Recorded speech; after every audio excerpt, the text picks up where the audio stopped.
So we have our first major signing out of NBA free agency, and that would be Paul George on his way to the city of brotherly love, meaning the Clippers duo of PG and Kawhi is officially dead. And a quick reminder to Clippers fans, this is what you gave up for Paul George, and now you get nothing, and lose him for nothing. At first glance, you can see PG teaming up with another injury-riddled superstar in Embiid when it used to be Kawhi, but what the Clippers don't have is a Tyrese Maxey, a young, shifty, dynamic scoring guard who is already playoff proven since we saw what he did to the Knicks in this postseason run in the first round. So Philly's new big three of Maxey, Embiid, and Paul George should be able to make some noise, right?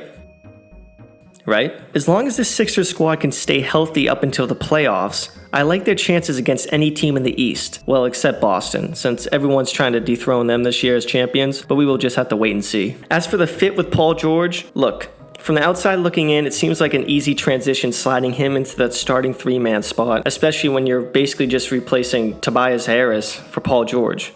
And when you say it like that, it's a no-brainer. And it's hard to think sliding Paul George right into that starting spot that he'll do any worse than Tobias, since Tobias was bad. And even if Paul George is, sit down for this, entering his 15th year in the NBA, yeah, that's tapped. I'm still taking Paul George over Tobias Harris 10 times out of 10, and I don't need to think about it at all. With good health, Paul George can just focus on getting straight buckets as that third option, immediately becoming the best third option in the league. But we all know that Embiid will miss some time this year, so the dynamic of Maxey plus PG when Embiid is out will be definitely interesting to watch and see who will defer to who. But overall, I like the move for Philly and Paul George, and this will be his last big contract in the NBA, so definitely get that money and get that bag. But it is scary to think about. The only thing that held up George going back to the Clippers, I guess, was that fourth year that they just were not willing to give him. So Philly's like, I don't care, you can have the fourth year. But in that fourth year, people, I will remind you, Paul George will be 38 years old and making over $50 million.